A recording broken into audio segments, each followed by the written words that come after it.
Hey, welcome everyone to today's episode of the Austin Muslims Podcast. I am deeply honored to have our guest, Mar Kronefeld. Yes. Perfect. You're the executive director of UNRWA USA. And we're Yes. going to speak more about the organization. And we're especially excited because we have an upcoming event right here in Austin in the next couple of days that I'm looking forward to getting into. So I know we have limited time. Let's jump right into it. Mar, would love to hear more about your background and what led you into the current position that you have with UNRWA. Sure. So UNRWA USA, just to give a little framing, UNRWA USA is an independent American NGO, and we look and feel just like the UN agency, UNRWA, the UN Relief and Rights Agency for Palestine Refugees. But we're actually independent US NGO that works hand in hand with the United Nations entity. And we're just like UNICEF USA or USA for UNHCR. So we're essentially kind of a local chapter. And it's not even worth going into, but because of US finance regulations for US NGOs, we essentially have to make sure that we're independent. And so we go through a process of discretion and control to decide whether we, in fact, use taxpayer dollars and send them to a non-American entity. And this is par for the course for NGOs here in the U.S.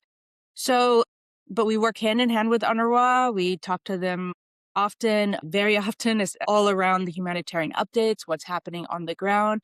And really our mission is to raise awareness among Americans about the plight of Palestinian refugees, and the key life-saving, hope-saving services that UNRWA provides up until this very day. To answer your question, I got involved in this work because there's a really, really long story, but so I don't know if we have time for the really, really long story, but essentially, as an American, I was born and raised in California. There were certain moments in my life where I realized that I thought I knew a lot, let's say about the Middle East region, just about history generally, and there are key moments where I realized the things I didn't know, or what I took as assumptions that I really didn't know. And that first moment was going to college. I went to Stanford and had a professor who happened to have been born in Israel and was really critical of Israeli policy, a kind of anti-Zionist professor there. And I happened to be Jewish and was just blown away by what I thought I knew. Grew up with the same mythology a lot of us Jewish Americans grow up with, that Israel's always defensive, and a lot of the mythology around the creation of Israel, people without a land going to a land without a people. And then once you have the veil lifted, and you hear, history and this particular professor, Joel Bainan from Stanford, really transformed my thinking. So that was the first moment where I understood, oh my gosh, I thought I knew a lot. My parents had traveled, we'd seen the world, but boy, did I have a lot to learn. And then I got to go to Egypt in 1996 and to study Arabic and work at American University of Cairo. I had a Fulbright scholarship. Wow. Yeah, and then I got to go to Palestine numerous times. And so a lot of my work has really been helping to dispel a lot of the mythology around the region, particularly around Palestine. And these last 6 years, I've led this organization, which, there's no not fraught time in the region because everything Palestine, Israel is politicized. But of course, these last, 28 months have been a marathon of misery.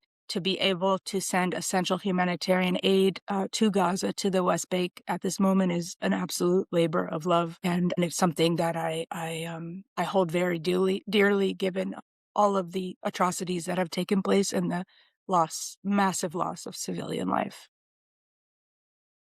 No, that's such a fascinating background and it's such an interesting story. I feel like you got some books and things you can pull out of your experiences there. Tell me more about the organization UNRWA. We've heard that term a lot. People may not be as familiar with it. It has existed it existed almost in line with the creation of the state of Israel, right, in support of Palestinian refugees.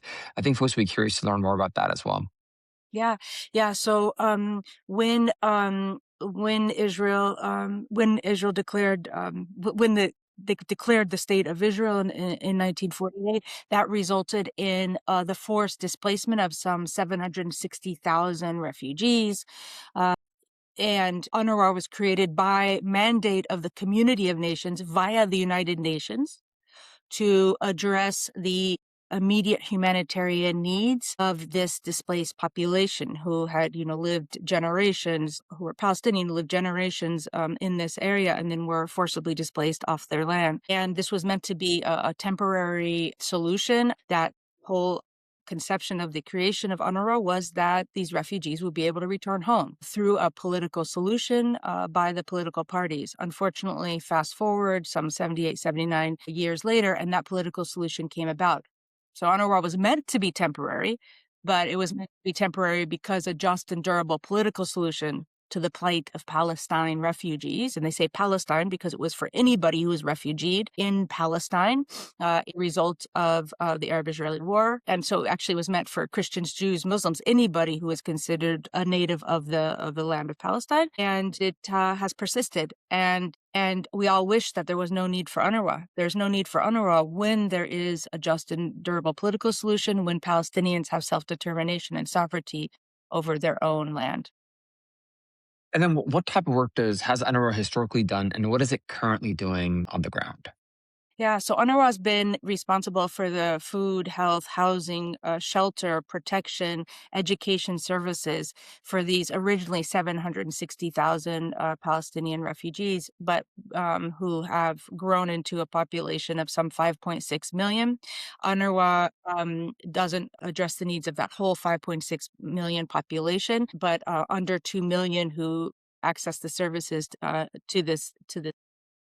And UNRWA, up until what experts know to be a genocide in Gaza, UNRWA was, for example, educating half of the school-age population, some 300,000 children. They providing medical aid to hundreds of thousands of individuals. And also running the camps where Palestine refugees, some 60% of the population of Gaza at that time, were living. In Gaza, they operated kind of as a de facto Ministry of Health, Ministry of Education, Ministry of Planning, because they were serving, at least half, sometimes over half, well over half of the population. So when the brutal military assaults and the atrocities began, UNRWA shifted fully into a humanitarian, life-saving operation. The schools that had educated hundreds of thousands of people became shelters, as often happened during assaults on Gaza. And then all of the attempts to shut down UNRWA illegally. UNRWA has remained to this day in Gaza, not to mention the West Bank, Jordan, Syria, and Lebanon. But UNRWA remains in Gaza. Over 11,000 workers are on the ground. These are Palestinians. They are risking their own lives. They have seen they have been traumatized, just like every Palestinian in Gaza. They have been displaced multiple times. Their family members have been killed. They have been injured. They have faced starvation, and they show up every day to deliver water to their community, to clear rubble, 747 of rubble every day. They are providing education. 70, about 60 to 70,000 children a week are finding a way to get education through UNRWA and temporary learning spaces, another 300,000 online. They're providing trauma support to hundreds of thousands of youth and their families. And they continue the medical support. To this day, some 15,000 patients a day. Man, that's incredible, especially in the environment that people are in Gaza right now. Um, how uh, how like you're raising money over here, and then how does the money end up being in effect in Gaza? I'm assuming for the projects you spoke about over here, but is there anything in particular? I guess like I'm curious of where the funding goes when it goes to Gaza. Yeah, well, Ali, we're so excited to be coming to Austin this week. We We have an iftar. We'll tell you more about the location shortly. But yeah, at the iftar, and we're having a couple of iftars around the country, and especially during Ramadan, we are raising funds for cash relief, cash assistance in Gaza.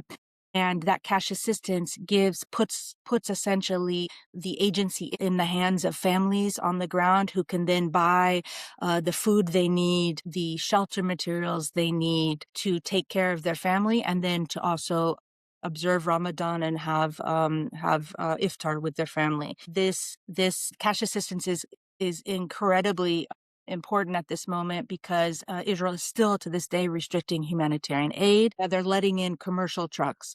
And so you have actually, over the last couple of months, more goods in the shelves of stores, but fewer goods in the hands of those who need them. So how can they get these goods? They need cash. And we could talk for hours on this subject, so I'll try to be brief, but cash itself, the physical cash is not very available in Gaza right now. There's a liquidity crisis. Even to get cash out can cost upwards of half of what you're trying to get out. So the cash assistance comes in the form of a bank transfer that is on an app on your phone, and then you're able to use that app to buy things. And that's right, the primary way in which people are buying things, through electronic banking. So right now, Ramadan, your zakat is 100% of your donation in Ramadan. Your zakat goes to cash assistance. We don't take any overhead as UNRWA USA on this donation, and UNRWA itself is not taking any overhead. So for Ramadan, for those who are contributing zakat, 100% of your contributions go directly to those in need.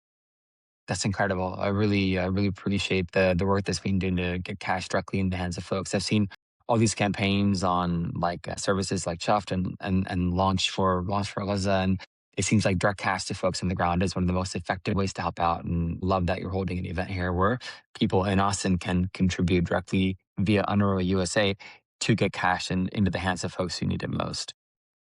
Yes, yes, yes. We're so pleased to be in Austin. We have done a lot in Texas over the last couple of years. Mhm. There's an excellent, amazing community of Palestinians, but also of compassionate allies of Muslims from South Asia, from the U.S. And then we have people of all walks of life, all faiths, all backgrounds coming together to support Palestinians in Gaza. We actually held our first Gaza 5K in Texas last year in Dallas, and we're coming back to Yeah, Dallas on May 18th. Hopefully someday we'll get to Austin with our Gaza 5K. It brings please. Yes. thousands of people, again, all walks of life. It's a beautiful moment to support mental health support for children in Gaza. But we haven't been able to get the 5K to Austin, so this is our chance to meet some of our amazing supporters. And honestly, in these dark, dark days, and you know as well as I do that they just keep getting darker in terms of what we're seeing around the world, and frankly, what we're seeing our own country engage in. And these are moments where we can be in solidarity with like-minded folks. We can support humanitarian needs that are just growing by the day, and we can be together instead of behind our computer screens, and find that joy in community. So as much as we're going to meet our supporters, and we're traveling away from our families and homes, it's a labor of love. It's a joy because we get to be in kindred spirit with folks who really understand what's going on. So can't wait to get out to Austin later this week. Yeah, we're excited to have you here, and that's a good segue to talk specifically about the event. Tell us about the event. Where is it being held? What time? And I understand there's also a special guest, so I'd love to hear more about them as well. Yeah, yeah. So we're the event is held at and I'm looking at make sure I get the address right. University Presbyterian Church. That's again University Presbyterian Church. It's at 2203 San Antonio Street in Austin, Texas. So 2203 San Antonio Street. And the event start is iftar. It's 7 p.m. Sunset is 7:40. Now we've had the daylight savings change, and the event, will conclude after iftar. And we have, yes, I'll be speaking, my colleague Hani Al Madhoun, who is our Vice President of Philanthropy, and just an amazing colleague, Absolutely. a brother to me. Many know his family has been in Gaza, has faced personally so much tragedy. and his family has done so much on their personal levels to support the distribution of food and other emergency items for those across Gaza. And he does that because there's an absolute need, and he's trying every which way to help, as well as through UNRWA. And then we also have Fadi Joudeh, who's a poet. He's a Palestinian American, and Texas is his home state. He's from Houston, and he is an amazing poet who has come to several of our events, particularly in Texas. We're so excited to have him. He reads from some of his beautiful, heart-wrenching poetry, and he's had many accolades to his name, but in 2024 he was awarded the Jackson Poetry Prize, given to American Writer of Exceptional Talent, and he was shortlisted for the Forward Prize for Best Collection of Poetry, and also longlisted for the 2024 National Book Award for Poetry. So he's a friend of the organization, and and he's also pretty charming and funny individual. So we can't wait to have him with us again. It's phenomenal, and I really like the point you made about just being around like-minded people. We often meet very interesting people from all walks of life at these sorts of events, and I'm expecting it'll be a multi-religious audience and people from all different backgrounds, even though it's being held during Ramzan and as an iftar. Along those lines, one thing you mentioned earlier is that you had spent a significant amount of time in the region in Syria. You studied at school, and you worked with the organization called Amadis as well that does work in the region. I imagine you spent Ramzans in the region, and you've come across it regularly, even with the work you with UNRWA. I'd be curious to hear some personal reflections on Ramzan and how you experience it with the work that you do.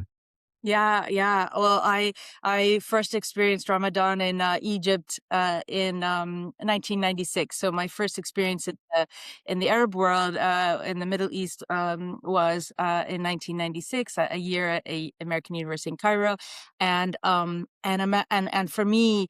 One of the things that always kept bringing me back to the region over and over again was a sense of community. And there's times in the United States and the Western world where individual, this is an exact, it's a generalization, let me say, but there are times where you might, because of the focus on the individual, you might feel a little lonely or alone. And I just felt the opposite of that in the region. I was just everywhere I went, and welcomed by people. I felt the warmth and the hospitality, and that was something that really marked me.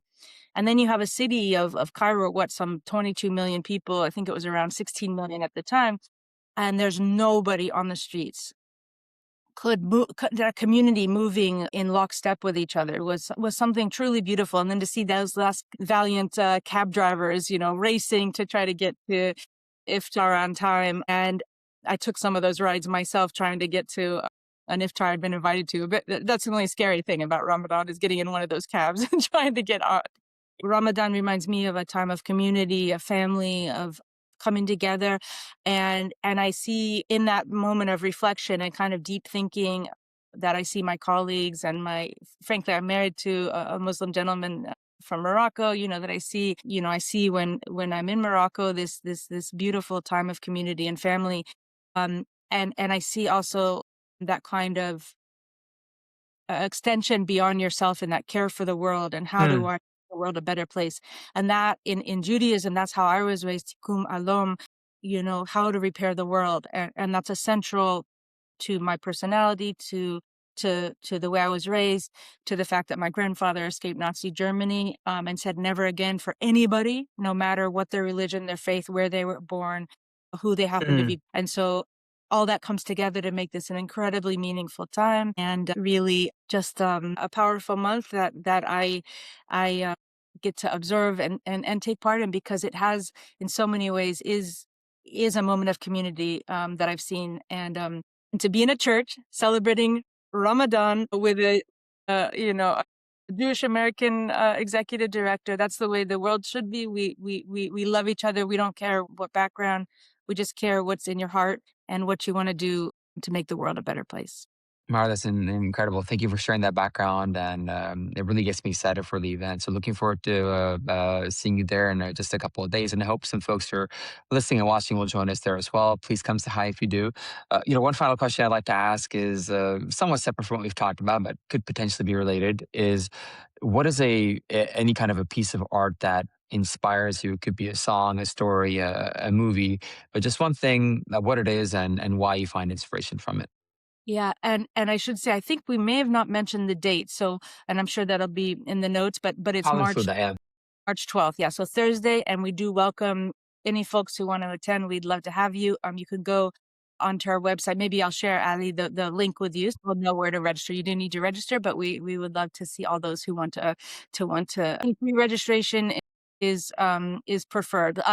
Let me signing up at the link is definitely ideal, and I'll send the link. Yeah, so that's an excellent question. Back before, let's just say 28 months ago, when there wasn't a genocide, I not that my work was calm, but I read a lot more. So and things have been incredibly, as you can imagine, just we need to do everything we can. So my ability to sit down and appreciate art is less, and I am less for that, because I find reading, particularly for me, reading fiction as a kind of remove from what I'm doing, going to movies, going to museums, as a respite, as a time for reflection and calm. So I have to admit that I've done a lot less of that, just by nature of the state of the world.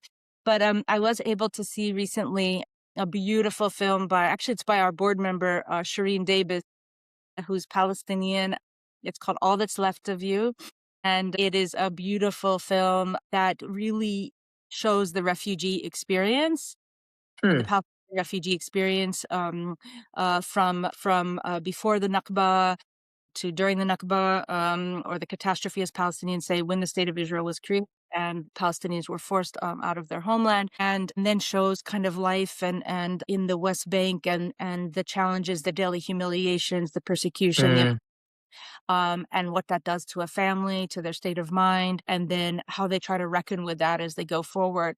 And it is just a powerful film, and done with storytelling that helps bring you into the story at an emotional human level. So I highly recommend it for those who haven't seen it. I understand it's going to be streaming very soon. It's going to be out streaming. So look for it. But that was a beautiful film, as well as folks, if they haven't seen The Voice of Hin Rajab, also a powerful film.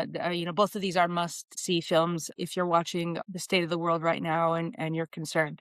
So those marked me in ways I can't even fully articulate. Cool. Thank you for sharing that, Mara, and thank you for sharing this time. Thank you for all the work that you do, and looking forward to seeing you here in a couple of days. Really appreciate this time. Thank you, Ali. Thank you so much.